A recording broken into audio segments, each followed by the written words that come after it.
کا حضور علیہ الصلوۃ والسلام نے پوچھا تو اس نے کہا ابو بکر صدیق نے۔ حضور علیہ الصلوۃ والسلام نے فرمایا کہ اے یہودی، ابو بکر ایسا کر نہیں سکتا، رقیق القلب ہیں، نرم دل ہیں، آپ سوچ لو عمر ہوگا۔ کہا نہیں، یہ سارے یہودی گواہ ہیں کہ ابو بکر تھے۔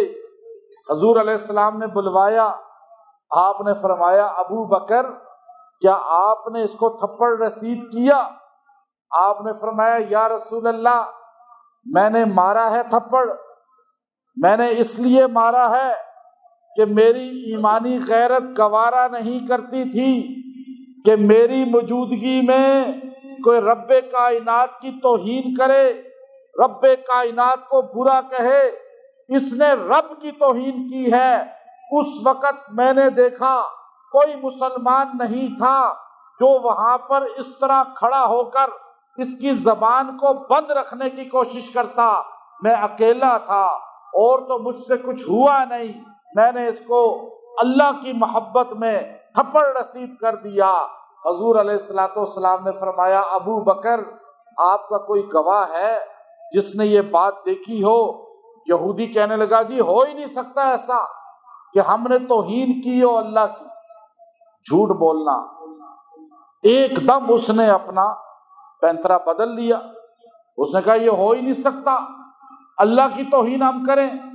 ہم تو اللہ کو مانتے ہیں، ہم تو آسمانی کتاب کے ماننے والے ہیں۔ رسول اللہ صلی اللہ علیہ وسلم دیکھ رہے ہیں، ابو بکر کوئی گواہ پیش کرو۔ یا رسول اللہ گواہ تو ہے کوئی نہیں، وہاں تو تھا کوئی نہیں۔ تو آپ علیہ السلام پریشان ہو گئے کہ اب یہ آسمان و زمین کون سا منظر دیکھیں گے کہ فیصلہ کرنے والے پیغمبر ہیں، عدل کرنے والے ہیں۔ کوئی آج کا یہ جج تو نہیں ہے جس کا بیٹا 2 بچیوں کو ایکسیڈنٹ میں مار دے، اور جج جو عدالت کی کرسی میں بیٹھنے والا ہے، عدل و انصاف کرنا اس کا فرض منصبی ہے، اور وہ اپنے بیٹے کو بھگا کر اور جو ہے اس کیس کو کمزور کر دے۔ یہاں تو رحمت للعالمین ہے، یہاں تو آپ صلی اللہ علیہ وسلم کی ہستی ہے، آپ تو عدل کرنے والے ہیں، آپ نے تو عدل کی مثالیں قائم کی ہیں۔ یہاں تک کہ فرمایا کہ اے مخزومیہ قبیلے والو، اگر فاطمہ بنت محمد بھی چوری کرے گی تو اس کا ہاتھ کاٹا جائے گا، یہ تو فاطمہ مخزومی ہے۔ تو اس لیے عدلیہ ایسی نہیں ہوتی جو ہماری ہے، ایسی عدلیہ ہوگی تو ملک میں کبھی امن نہیں آئے گا۔ وہ مدینے کے والی ہیں، وہ مدینہ منورہ کے سرکار دو عالم ہیں۔ آپ نے فرمایا کہ ابو بکر اب تو عدل کا فیصلہ ہمیں وہ بولنا پڑے گا۔ اب صحابہ پریشان، دیت دے دیں، کوئی اور چیز ہو جائے، لیکن یہودی بضد ہیں کہ ان العین بالعین، کہ یہاں آنکھ کے بدلے میں آنکھ کا قرآنی فیصلہ ہے، یہاں ہاتھ کے بدلے میں ہاتھ ہوگا۔ اب صحابہ پریشان، لیکن ابو بکر کی شان ایسی ہے جو آج کے جاہلوں کو نہیں سمجھ آ سکتی، آج کے ایمان سے محروم لوگوں کو سمجھ نہیں آ سکتی۔ جو ابو بکر صدیق مدینہ منورہ میں سرکار دو عالم کے سامنے کھڑے تھے اور یہودی آپ پر مقدمہ کر رہے تھے، جھوٹ پہ جھوٹ بول رہے تھے، رب العالمین خود عرش سے گواہ بن کے یہ فیصلہ کرتا ہے، قرآن پاک کا نزول کرتا ہے۔ اللہ نے ارشاد کیا فرمایا؟ لقد، اس بات میں شک نہیں، سمیع اللہ، اللہ خود سن رہا تھا۔ گواہ کون ہو گیا؟ اب گواہ جب آ جائے تو کیس ایک دم مضبوط ہو جاتا ہے۔ اور یہاں گواہ کوئی بشر نہیں تھا، یہاں گواہ کوئی مخلوق نہیں تھا۔ شان ابو بکر یہ ہے کہ ابو بکر صدیق کا گواہ اللہ بن گیا۔ جب بیٹی پہ بات آئی ابو بکر صدیق کی، گھرانہ کتنا اونچا ہے، جب ابو بکر صدیق کی بیٹی پہ بات آتی ہے تو پھر گواہ اللہ بن جاتا ہے، اور جب صدیق اکبر پہ بات آتی ہے پھر بھی گواہ اللہ بن جاتا ہے۔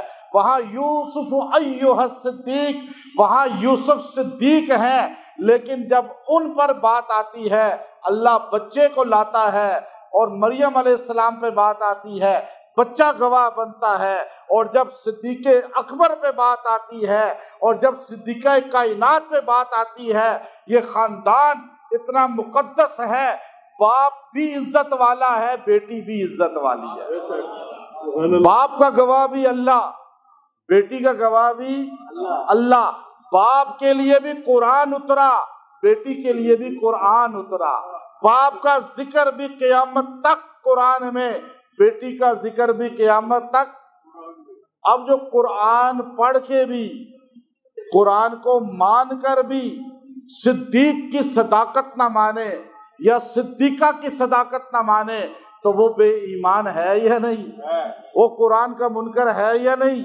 اب یہاں پتہ چلا کہ ابو بکر وہ ہے جس کے لیے اللہ عرش سے غضب میں آ گیا۔ اللہ نے فرمایا لقد سمع اللہ سن رہا تھا قول الذین قالوا، ان لوگوں کی باتوں کو جو کہہ رہے تھے ان اللہ فقیر، اللہ تو غریب ہو گیا ہے، ونحن اغنیاء، ہم مالدار ہیں۔ اللہ نے ساری بات کر دی۔ دفاع صدیق اللہ کی ادا ہے، اللہ کی سنت ہے، اسی لیے قیامت کی صبح تک پتہ چل گیا کہ ابو بکر جھوٹ کبھی نہیں بولتے، کیونکہ شان ایسی ہے، مقام ایسا ہے کہ آپ کو منتخب اللہ نے کیا، اللہ نے آپ کو منتخب کیا سرکار دو عالم کے لیے، اور پھر آپ کی قبر بنی، آپ کو منتخب ہر چیز کے لیے، یہاں تک کہ آپ ابو بکر ہیں، ابو بکر آپ کا نام رکھا گیا، ساری دنیا کہتی ہے ابو بکر، لیکن آج مسلمانوں کو پتہ ہی نہیں کہ ابو بکر کا نام کیا تھا۔ اب لوگوں کو پتہ ہی نہیں، نہ ابو بکر آپ کا نام ہے، نہ آپ کے بیٹے پہ یہ کنیت ہے، نہ آپ کی بیٹی پہ کنیت ہے۔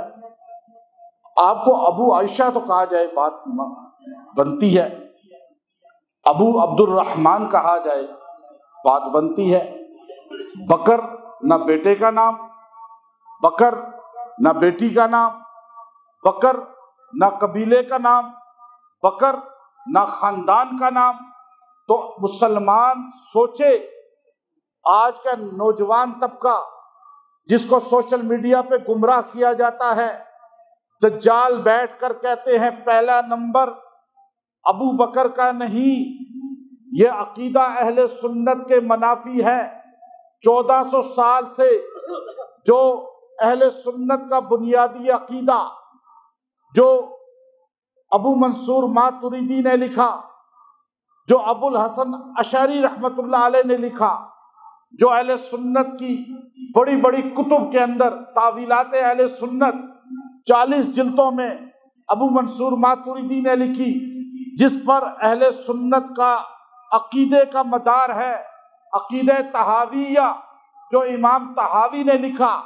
ان تمام عقائد اہل سنت کو 1400 سال سے پڑھنے والے، پڑھانے والے، کوئی بغداد کے شہر کے اندر عبد القادر جیلانی کی شکل میں سویا ہوا ہے، کوئی اجمیر کی دھرتی میں معین الدین چشتی اجمیری کی طرح سویا ہوا ہے، کوئی آج بھی پیر میر علی شاہ گولڑوی کی شکل میں سویا ہوا ہے، اور کوئی تھانہ بھون میں مولانا اشرف علی تھانوی سویا ہوا ہے، کوئی ننوتا کے مقام پہ مولانا قاسم ننوتوی سویا ہوا ہے۔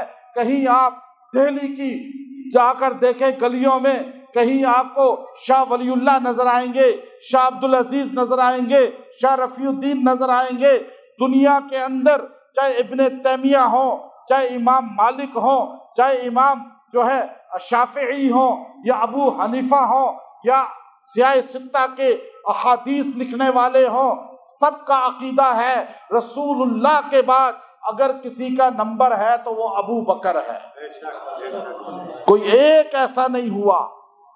ہاں، میڈیا میں آ کر مشہور ہونے کے لیے کوئی بندہ کہ پہلا نمبر ابو بکر کا نہیں تو لوگ اس پر آوا شروع کر دیتے ہیں، لیکن جو عقیدہ اہل سنت کے منحرف ہوتے ہیں، اب ابو بکر کو نام ہی بتاتا ہے کہ پہلا نمبر ہی ابو بکر کا ہے، نام ابو بکر ہی بتاتا ہے۔ سنیت کو، اہل سنت کو تقویت ملتی ہے کہ ہم چٹان پہ کھڑے ہیں، ہمارے پاؤں کے نیچے ریت نہیں ہے۔ ہمارا وہ عقیدہ ہے جو دنیا کے ہر غیرت مند کا عقیدہ ہونا چاہیے، اور وہی عقیدہ ہے کہ ابو بکر ایک معراج کی رات میں مصلی پہ آیا، ایک معراج کی رات میں مصلی پہ آیا، وہ بھی آیا نہیں لایا گیا۔ ایک رسول اللہ صلی اللہ علیہ وسلم کی حیات طیبہ میں مصلی پہ آیا، وہ بھی آیا نہیں لایا گیا۔ وہ جو لایا گیا معراج کی رات وہ بھی اعلیٰ ہے، جو رسول اللہ کے مدینے میں حیات طیبہ میں مصلی پہ لایا گیا وہ بھی اعلیٰ ہے۔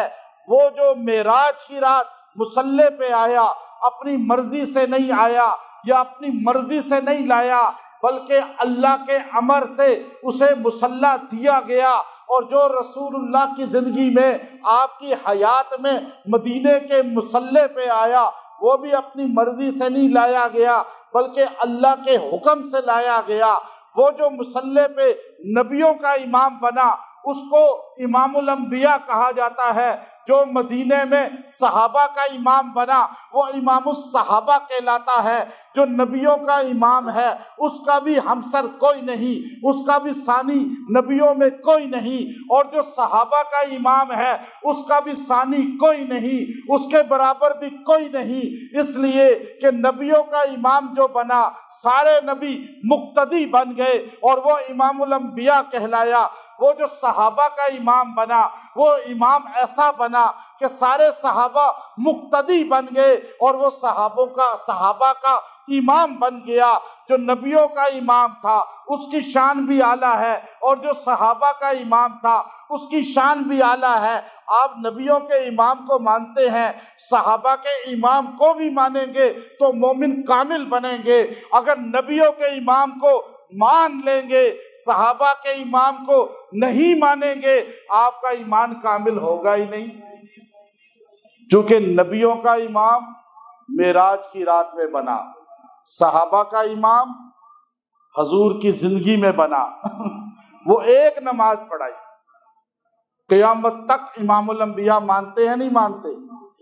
صرف ایک نماز نفل نماز ہے، فرض بھی نہیں ہے۔ کن کن کا عقیدہ ہے کہ حضور سارے نبیوں کے امام ہیں؟ ہاتھ اونچا کر، ہے نا عقیدہ؟ نفل نماز پڑھائی نا، نفل نماز، اور صرف 2 رکعت پڑھائی، 2 رکعت پڑھائی۔ ہر مسلمان کہتا ہے میرا عقیدہ ہے کہ حضور نبیوں کے، کہا کس نے؟ آپ مصلی پہ کھڑے ہوں، آپ حضور دیکھ رہے، حضرت جبرائیل نے ہاتھ پکڑ لیا کہ یا رسول اللہ جس مجمع میں آپ ہوں کوئی نبی مصلی پہ کھڑا نہیں ہو سکتا، حضور ہوں تو کوئی نبی مصلی پہ کھڑا نہیں ہو سکتا۔ آپ نے مانا نا، آپ کا عقیدہ ہے نا، آپ اسی لیے تو حضور کو امام الانبیاء کہتے ہیں۔ 2 رکعت پڑھائی ہے، جبرائیل نے کہا ہے، جبرائیل نے کھڑا کیا ہے اللہ کے حکم سے، تو آپ سوچئے جبرائیل افضل ہے یا محمد عربی افضل ہے؟ محمد عربی کا نوکر ہے جبرائیل، دربان ہے جبرائیل، پیغام لانے والا ہے جبرائیل، اور جس کو رسول اللہ نے کہا ہو مرو ابا بکر، بخاری شریف کی حدیث، جس کو رسول اللہ نے کہا ہو مرو ابا بکر، ابو بکر سے کہو عائشہ صحابہ کو نماز پڑھائے۔ کہنے والا کون ہے؟ جبرائیل نہیں ہے، نبیوں کا امام ہے، خطیب اعلیٰ انبیاء کا، امام اعلیٰ انبیاء کا، اور کیا کس کا رہا ہے؟ صحابہ کے سرخیل ابو بکر کا ابو بکر کو مرو ابا بکر، جاؤ جاؤ کہو، آرڈر دو ابو بکر امامت کرائیں۔ سیدہ عائشہ، یا رسول اللہ انا ابی رقیق القلب، میرا ابا بہت نرم دل ہے، وہ آپ کے مصلی پہ کھڑا نہیں ہو سکیں گے۔ حضور بیماری میں تھے، نقاہت میں تھے، پھر آپ کی آواز نکلی، عائشہ ابو بکر سے کہو مصلی پہ کھڑا ہو جائے۔ پھر کہا یا رسول اللہ کمزور ہیں دل کے، اپنے محبوب کے مصلی پہ کیسے کھڑے ہوں گے؟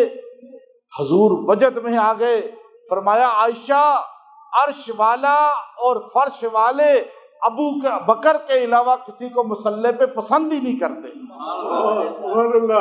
عرش والا فرش والے خود رسول اللہ بھی، جس کو رسول اللہ نے مصلی دیا وہ صحابہ کا امام بنا، 17 نمازیں پڑھائی۔ کتنی نمازیں؟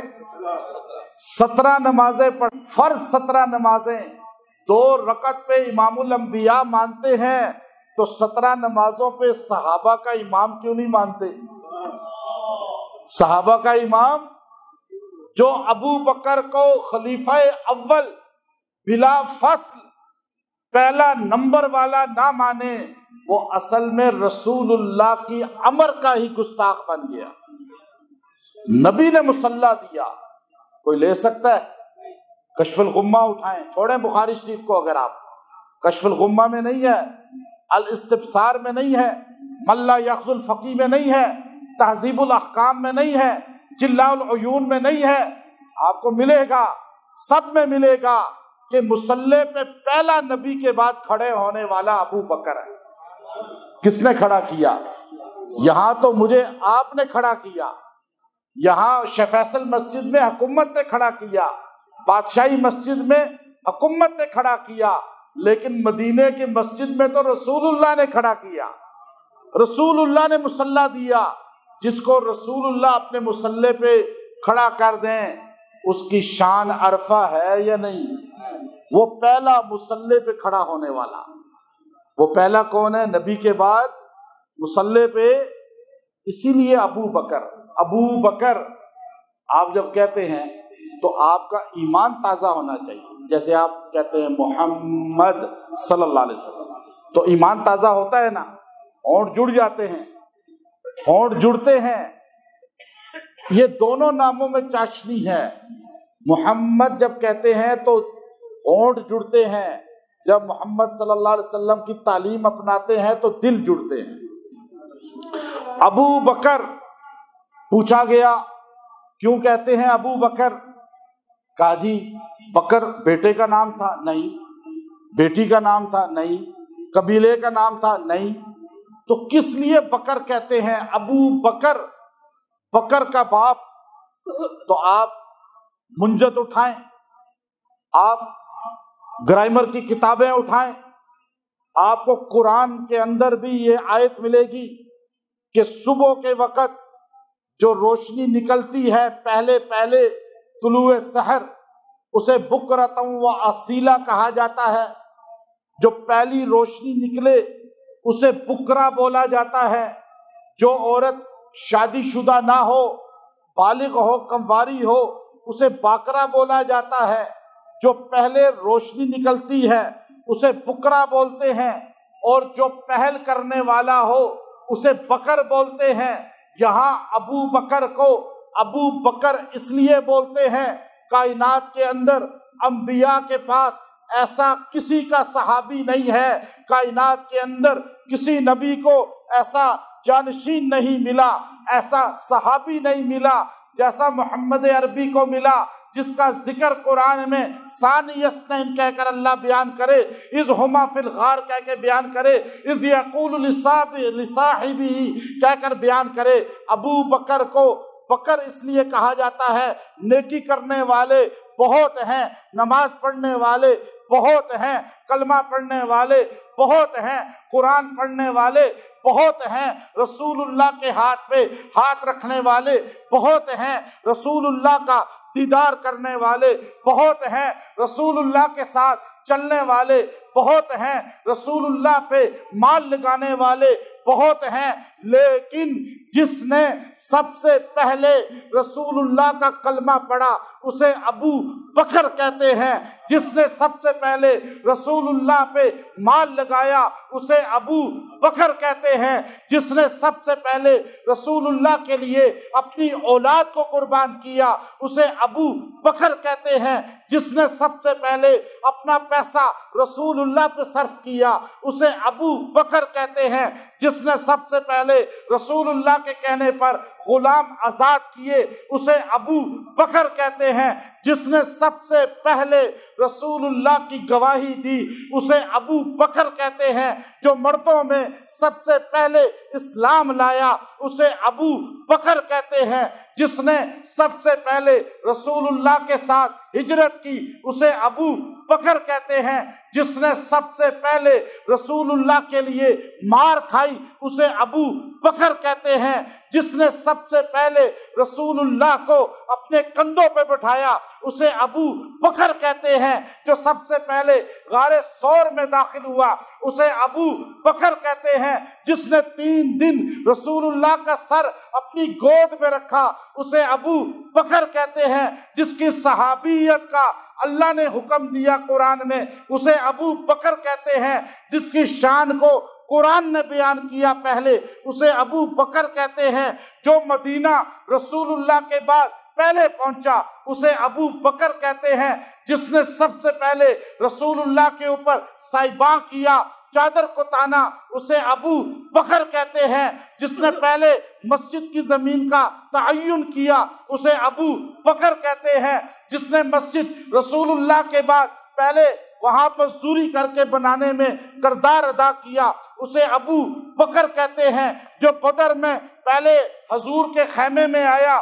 اسے ابو بکر کہتے ہیں، جو اپنا پیسہ حضور پہ لٹاتا تھا اسے ابو بکر کہتے ہیں، جس نے اپنی بیٹی قمواری رسول اللہ کے نکاح میں پہلی دی اسے ابو بکر کہتے ہیں، حضور کے بعد جو سب سے پہلے دنیا سے جا کر حضور کے پڑوس میں سویا اسے ابو بکر کہتے ہیں، حضور کے ساتھ جو پہلے اٹھے گا اسے ابو بکر کہتے ہیں، جو حوض پہ حضور کے ساتھ جائے گا اسے ابو بکر کہتے ہیں، جنت کے 8 دروازے جس کو پکاریں گے وہ پہلا ابو بکر کہتے ہیں۔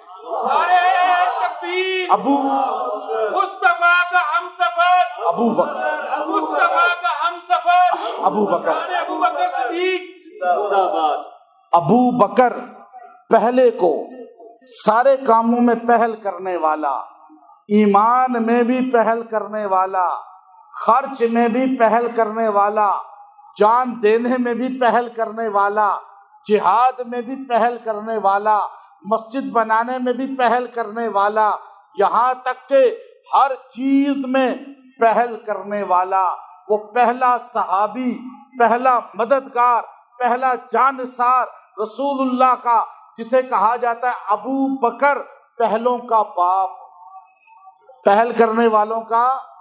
اس سے پہلے نہ کوئی کلمہ پڑھ سکا، نہ کوئی یہ ساری قربانیاں دے سکا۔ ابو بکر اسی لیے تو ان کو کہا جاتا ہے، باقی بعد میں آئے سارے۔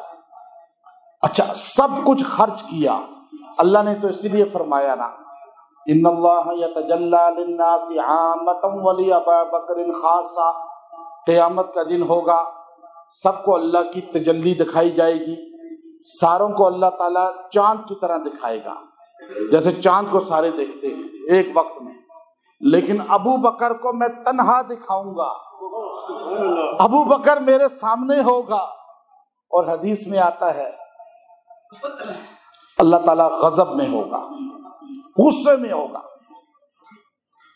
سارے انبیاء علیہ السلام ایک ایک کر کے لوگ انبیاء کے پاس جائیں گے، انبیاء کہیں گے نہیں آدم کے پاس جاؤ، آدم کہیں گے نہیں نوح کے پاس جاؤ، یہاں تک کہ سارے عیسیٰ علیہ السلام کے پاس چلے جائیں گے۔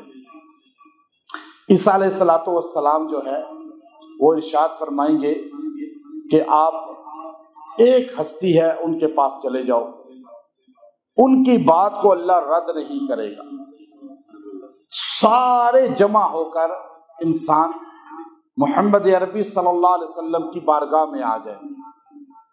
حضور علیہ الصلوۃ والسلام مدارج النبوہ شاہ عبد الحق محدث دہلوی ارشاد فرماتے ہیں کہ نبی پاک صلی اللہ علیہ وسلم کی بارگاہ میں آئیں گے تو سارے کہیں گے یا رسول اللہ، اتنی گرمی ہے، اتنی تپش ہے کہ ہمارا دل چاہ رہا ہے کہ بس اللہ سے کہیں حساب کتاب کرے، یا آر یا پار، کچھ تو ہونا، اس عذاب سے تو بچیں، کس نے فیل ہونا ہے، کس نے پاس ہونا ہے۔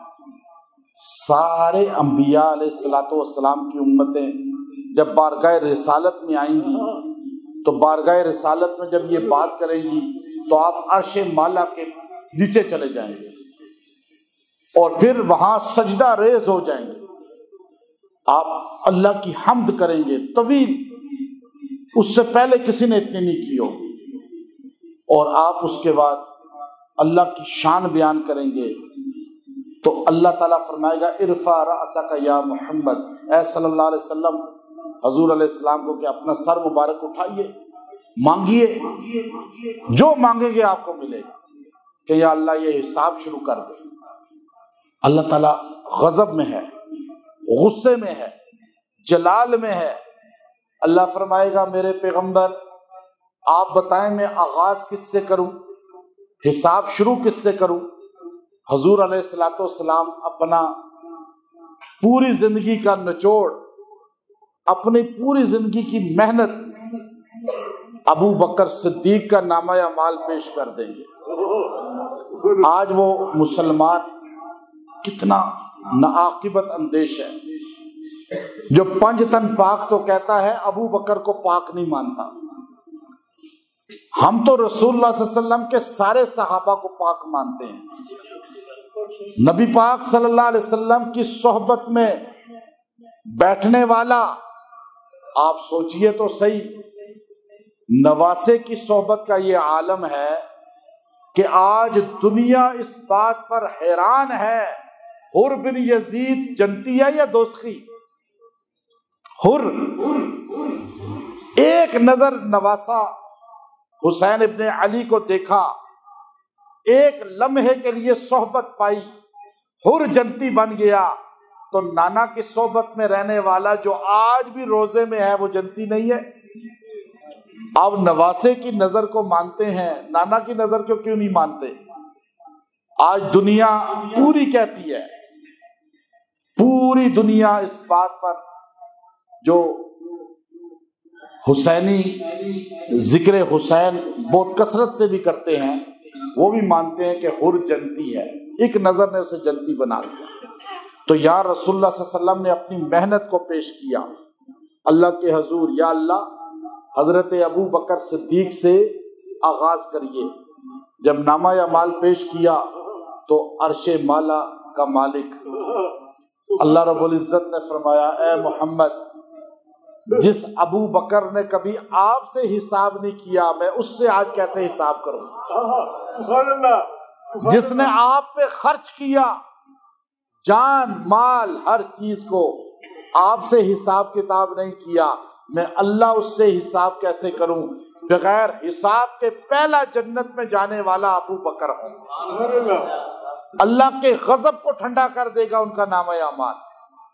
جو رسول اللہ سے حساب نہیں کرتا، حضور نے فرمایا سب نے مجھ پہ احسانات کیے لیکن میں ان کا بدلہ دے رہا ہوں، دے چکا ہوں، لیکن ابو بکر کے احسانات اتنے ہیں کہ ان کا صلہ میرا رب دے گا۔ جبل احد پہ کھڑے تھے اور آپ نے پہاڑ جھومنے لگا وجد میں، خوشی سے، مسلم شریف کی حدیث ہے پوری۔ آپ کے ساتھ عمر بھی تھے، عثمان بھی تھے، ابو بکر صدیق بھی ایک طرف یوں کھڑے تھے۔ تو پہاڑ جب جھوما تو آپ نے پیر مارتے ہوئے فرمایا رک جا، کیا تجھ پر ایک نبی، ایک صدیق اور 2 شہید موجود ہیں؟ وہاں صدیق آپ کو لقب خود ملا، اور اللہ تعالیٰ نے آپ کو حضور علیہ السلام کے اتنا قرب دے دیا تھا کہ دیکھنے والے ابو بکر صدیق کو کئی بار محمد عربی صلی اللہ علیہ وسلم سمجھ بیٹھتے تھے۔ جب مدینہ شریف آپ داخل ہوئے تو مدینہ شریف میں وہ جگہ ابھی بھی مسجد قباء کے اس طرف ہے، روڈ کی طرف، جو یہاں سگنل ہے، سامنے حضرت براء ابن مالک رضی اللہ عنہ کی قبر ہے، وہاں پر بھی باغ ہے چھوٹا سا، تو وہاں وہ کنواں بھی ہے ادھر اس طرف بیر عریس، تو وہاں ایک جگہ ہے چھوٹی سی ابھی بھی محفوظ ہے۔ تو آپ صلی اللہ علیہ وسلم وہاں بیٹھے، ابو بکر صدیق بھی ساتھ بیٹھے، 53 سال عمر دونوں کی تھی، جسامت ایک جیسی تھی، حلیہ ایک جیسا تھا۔ اور آپ اکثر دیکھیں کہ جو شاگرد یا مرید اپنے مرشد کے ساتھ جن کا تعلق ہوتا ہے بہت زیادہ، تو ان کی شبیہ 100% مرشد جیسی بن جاتی، پگڑی، لباس، حلیہ پورا دیکھ کے پورا وہی گیٹ اپ لگتا ہے۔ تو ابو بکر صدیق اتنا حضور کے رنگ میں رنگے ہوئے تھے کہ دیکھنے والا ابو بکر کو بھی محمد عربی اکثر سمجھتے تھے۔ آپ بیٹھے ہوئے، حضور بیٹھے ہوئے، انصار مدینہ آ کے بیعت کر رہے ہیں، اور پہلی بار انہوں نے دیکھا تھا حضور علیہ السلام کو، تو جو آتا تھا آ کے ابو بکر کو پہلے ہاتھ میں لاتا تھا، سمجھتا تھا شاید یہ حضور علیہ السلام، اور حضور علیہ السلام کو کچھ بعد میں ہاتھ میں لاتے تھے۔ ابو بکر صدیق رضی اللہ تعالیٰ عنہ تو غلام تھے حضور کے، اور غلام بھی سچے تھے، تو ایک دم ان کو محسوس ہو گیا کہ یہ غلط ہو رہا ہے۔ حضور علیہ السلام کے ساتھ میں بیٹھا ہوا ہوں، تو آنے والا سمجھ رہے، پوچھ نہیں رہا کہ آپ میں محمد کون ہے صلی اللہ علیہ وسلم، لیکن دونوں کے چہرے تر و تازہ، روحانیت، نورانیت۔ تو اب وہ آ کر ہاتھ پہلے ملا رہے ہیں حضور علیہ السلام سے پہلے ابو بکر کو، تو ابو بکر صدیق نے ایک دم دیکھا کہ دھوپ پڑ رہی ہے سرکار دو عالم پہ، تو وہ کھڑے ہو گئے اور اٹھ کر اپنی چادر کو حضور کے اوپر تان لیا ایسے۔ جب آپ کی چادر کو تانے ہوئے دیکھا تو اس وقت صحابہ اکرام سمجھ گئے کہ یہ محمد عربی ہیں اور یہ جانثار ابو بکر ہے۔ غلامی ایسی تھی، تو اللہ تعالیٰ نے آپ کو 2 منصب عطا کیے۔ ایک آپ دیکھیے، مولانا آخری بات کر دیتا ہوں کہ پہلے آپ کو بتایا کہ بکر پہل کرنے والا، بکر پہل، ہر کام میں پہل ابو بکر نے خود کی نا۔ ابو بکر صدیق کی ہمت تھی، ایمان کا گراف تھا، ہر کام میں آگے بڑھتے رہے، ہر کام میں پہل کرتے رہے۔ یہ اختیار تھا ابو بکر صدیق کا، یہ اختیار تھا ابو بکر صدیق کا۔ جو کام اختیار میں نہیں تھا وہ اللہ نے کر دیا۔ آج مسلمان اپنے اختیاری کام نہیں کرتا، آج مسلمان جو اختیار میں ہے وہ تو کریں آپ، جو آپ کے اختیار میں نہیں ہے وہ اللہ کر دے گا۔ ابھی آپ دیکھیے، نماز پڑھنا آپ کا اختیار ہے نا، روزہ رکھنا، قرآن پڑھنا، عظمت اصحاب پیغمبر کو بیان کرنا، شان مصطفیٰ کو بیان کرنا، اب دین کے کاموں میں چلنا، دین کے کاموں میں پہل کرنا، یہ آج مرد عورت کے اختیار میں ہے۔ جیسے ابو بکر کے اختیار میں پہل کرنا تھا، لیکن جو اختیار میں نہیں تھا وہ اللہ نے کر دیا۔ آپ کے بھی جو اختیار میں نہیں ہے وہ اللہ کر دے گا، لیکن پہلا قدم آپ تو اٹھائیں۔ ابو بکر صدیق کے اختیار میں جو اختیاری کام تھے وہ آپ کرتے رہے 63 سال عمر پائی۔ اب آپ دیکھیے، اللہ نے حضور کے ساتھ وہ مماثلت دے دی کہ ابو الحسن نوری رحمت اللہ علیہ نے اپنی کتاب نبی اور صدیق میں لکھا کہ ایسا اللہ نے نبی کے ساتھ جوڑ دیا تھا کہ 2 جسم ایک روح لگتے تھے، ایسے پتا چلتا تھا کہ 2 جسم ہیں ایک روح ہے۔ اللہ نے دونوں میں مماثلت ایسی کر دی، ہر لحاظ کے ساتھ ابو بکر کے اختیار میں جو کام تھے وہ آپ کرتے رہے، جو اختیار میں نہیں تھے وہ اللہ نے کیا۔ حضور علیہ الصلوۃ والسلام کی وفات کے وقت جو عمر ہے وہ 63 سال ہے، ابو بکر صدیق کی وفات کے وقت جو عمر ہے وہ بھی 63 سال ہے۔ حضور علیہ الصلوۃ والسلام کا انتقال پیر کے دن ہوا، ابو بکر صدیق کا انتقال پیر کے دن ہوا۔ حضور علیہ الصلوۃ والسلام کا وصال صبح کے وقت ہوا، ابو بکر صدیق کا انتقال صبح کے وقت ہوا۔ حضور علیہ الصلوۃ والسلام کو درد سر سے آغاز ہوا، ابو بکر صدیق کو بھی درد سر سے آغاز ہوا۔ حضور علیہ الصلوۃ والسلام نے آخری عمل جو کیا وہ مسواک چبائی، ابو بکر صدیق نے آخری عمل جو کیا وہ مسواک چبائی۔ حضور علیہ السلام دنیا سے جا رہے تھے، آپ کا سر مبارک صدیقہ کائنات سیدہ عائشہ صدیقہ کی گود میں تھا۔ ابو بکر صدیق دنیا سے جا رہے تھے، آپ کا سر اپنی بیٹی صدیقہ کائنات سیدہ عائشہ صدیقہ کی گود میں تھا، اور مسواک لانے والے عبد الرحمن بن ابو بکر ہیں۔ یہاں ابو بکر کے لیے مسواک لانے والے عبد الرحمن بن ابو بکر ہیں۔ حضور کو مسواک چبا کر سیدہ عائشہ نے دیا، ابو بکر کو مسواک چبا کر سیدہ عائشہ نے دیا۔ حضور کے پیٹ میں آخری چیز لعاب دہن سیدہ عائشہ کا گیا، ابو بکر کے پیٹ میں آخری چیز لعاب دہن سیدہ عائشہ کا گیا۔ حضور علیہ السلام کو 3 دن پہلے بخار ہوا، ابو بکر صدیق کو 3 دن پہلے بخار ہوا۔ حضور کے پاس پیالہ تھا اور آپ پیالے میں ہاتھ ڈال کے اپنے سر پہ گیلا ہاتھ لگاتے تھے۔ ابو بکر کے پاس پیالہ تھا پانی کا، آپ اس میں ہاتھ ڈال کے گیلا ہاتھ اپنے ماتھے پہ لگاتے تھے۔ حضور نے فرمایا اللہم فی الرفیق الاعلی، آخری جملہ ابو بکر نے یہی جملہ کہا۔ حضور علیہ الصلوۃ والسلام جو ہے جب انتقال ہوا، سیدہ عائشہ کی گود میں سر تھا، ابو بکر کا انتقال ہوا، سیدہ عائشہ کی گود میں سر تھا۔ حضور کو وفات سے 2 سال پہلے زہر دیا گیا، ابو بکر کو وفات سے 2 سال پہلے زہر دیا گیا۔ حضور کو زہر دینے والی یہودیہ عورت تھی، ابو بکر کو زہر دینے والی یہودیہ عورت تھی۔ حضور کے ساتھ ایک صحابی مزید کھانے میں شریک تھا، ابو بکر کے ساتھ ایک صحابی مزید کھانے میں شریک تھا۔ حضور کے ساتھ جو صحابی شریک تھا وہ زہر کے اثر سے شہید ہو گیا، حضور کو اللہ نے بچا لیا۔ ابو بکر کے ساتھ جو صحابی شریک تھا وہ شہید ہو گیا، زہر کے اثر کی وجہ سے ابو بکر کو اللہ نے بچا لیا۔ حضور علیہ الصلوۃ والسلام انتقال کے وقت فرماتے تھے عائشہ میرے اندر اس زہر کا اثر ہے، مجھے آنتڑیاں کٹتی ہوئی محسوس ہو رہی ہیں۔ اس لیے مسلمانوں کا عقیدہ ہے ہمارے نبی کو شہادت کا مقام بھی ملا۔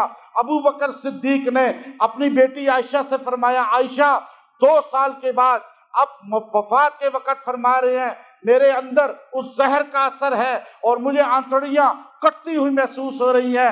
آپ دیکھیے حضور کو زہر دیا گیا، ابو بکر کو زہر دیا گیا۔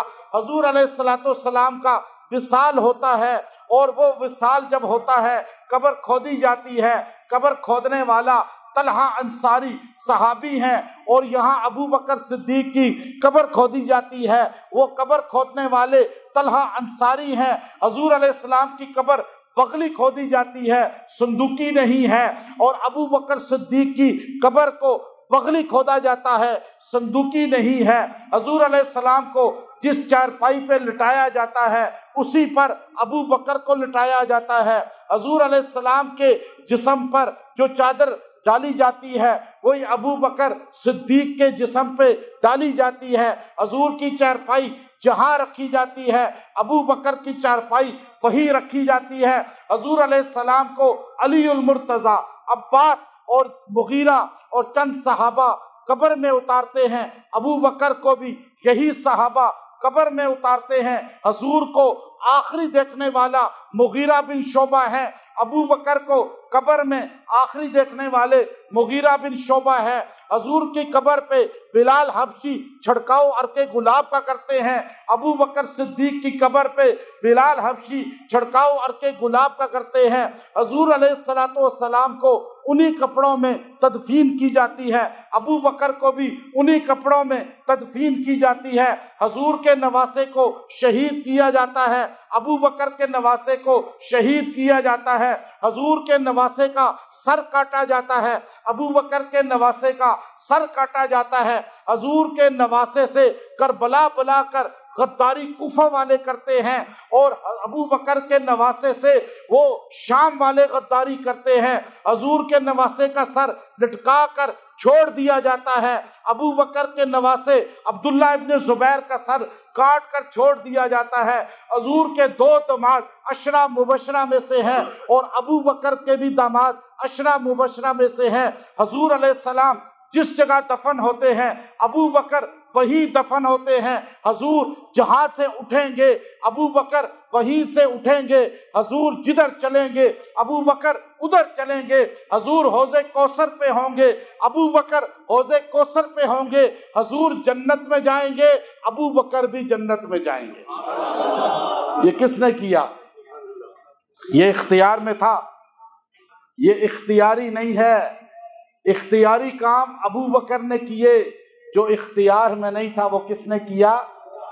آپ وہ تو کریں جو آپ کے اختیار میں ہے۔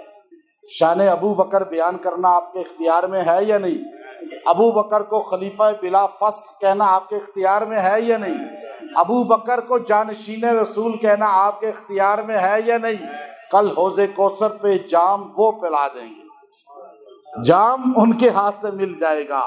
تو اس لیے ابو بکر صدیق کی صداقت کو اور آپ کی جانشینی کو برملا اظہار کریں، دجالوں سے بچیں، اہل سنت کے عقائد پہ مضبوط رہیں۔ نبی کے بعد خلیفہ بلا فصل کون ہے؟ سارے بولیں، سارے بولیں۔ پہلا نمبر صحابہ میں کس کا ہے؟ کوئی ایک بندہ بتائے جس کا عقیدہ یہ نہ ہو، ہے کوئی بندہ؟ کوئی اعتراض کر دے، اختلاف کرے، اس لیے کہ یہ مسلمانوں کا مسلم عقیدہ ہے۔ اسی لیے تو امام 2 بندے ہیں، امام شافعی رحمت اللہ علیہ نے فرمایا احمد بن حنبل رحمت اللہ علیہ کے لیے، اور انس بن مالک رضی اللہ تعالیٰ عنہ نے فرمایا ابو بکر صدیق رضی اللہ عنہ کے لیے، لولا ابی بکر لعبد اللہ، فرمایا اگر ابو بکر نہ ہوتے اللہ کی بندگی ہی نہ ہوتی۔ اس امت کو پہلے سنبھالا، مسلمانوں کو ختم نبوت کا عقیدہ دیا، مسلمانوں کو زکوٰۃ کی مضبوطی کا عقیدہ دیا۔ آج ابو بکر سے وہی دشمنی رکھتا ہے جو زکوٰۃ کا منکر ہے نا، وہی دشمنی رکھتا ہے جو ختم نبوت کا۔ نبی کے بعد کوئی معصوم نہیں، نبی کے بعد کوئی نبی نہیں، معصوم بھی نہیں، نبی بھی نہیں۔ نماز فرض ہے تو زکوٰۃ بھی، جو زکوٰۃ کا منکر ہے، جو نبی کے بعد ختم نبوت کا منکر ہے، وہی آپ کو ابو بکر کا دشمن نظر آئے گا، ورنہ ہر مسلمان ابو بکر کا غلام ہوگا، اور غلام نہیں ہوگا تو مصلی پہ آ ہی نہیں سکے گا۔ آج بھی اللہ نے یہ حفاظت کی ہے، مدینہ میں اور مکہ میں کعبہ کے منبر پہ، کعبہ کے مصلی پہ، مدینہ کے منبر پہ، مدینہ کے مصلی پہ ابو بکر صدیق کو مدینے کا مصلی کس نے دیا؟ بولیے، رسول اللہ نے دیا۔ حضور نے ابو بکر صدیق کو مصلی مدینہ دیا، مصلی پہ کھڑا کیا۔ اس دن سے لے کر آج تک مدینے کے مصلی پہ وہی آپ کو ملے گا جو ابو بکر صدیق کا غلام ہوگا، جو ابو بکر صدیق کا نوکر ہوگا، جو ابو بکر صدیق کا ماننے والا ہوگا۔ اس مصلی پہ آج تک 1400 تاریخ گزر گئی، 1400 سال کی وہ مصلی ابو بکر صدیق کے غلاموں کے پاس ہے، ابو بکر صدیق کے نوکروں کے پاس ہے۔ وہ مصلی تو چھوڑ دیں، جس کی بھی نسبت مدینے کے ساتھ ہے، چاہے وہ مسجد شیبی ہو، چاہے شیخ فیصل مسجد ہو، چاہے بادشاہی مسجد ہو، چاہے وہ دنیا کی کوئی بھی مسجد ہو، اس مسجد کی نسبت مدینے کے ساتھ ہے، کعبے کے ساتھ ہے، تو اس کے مصلی پہ آپ کو ابو بکر صدیق کا نوکر ملے گا، غلام ملے گا۔ آج کعبے کے مصلی پہ ابو بکر کا نوکر ہے یا نہیں؟ آج مدینے کے مصلی پہ ابو بکر کا نوکر ہے یا نہیں؟ آج یہ مصلی بتاتے ہیں جو ابو بکر کو مانے گا وہی مسلمانوں کا امام ہوگا۔ تو ہم مدینے اور مکے کی ان پاک مصلوں پہ کبھی ابو بکر کا گستاخ آ ہی نہیں سکا اور آئے گا بھی نہیں۔ تو انشاءاللہ مسلمان اس بات پہ قائم ہیں اور قائم رہیں گے۔ وآخر دعوانا ان الحمد للہ رب العالمین۔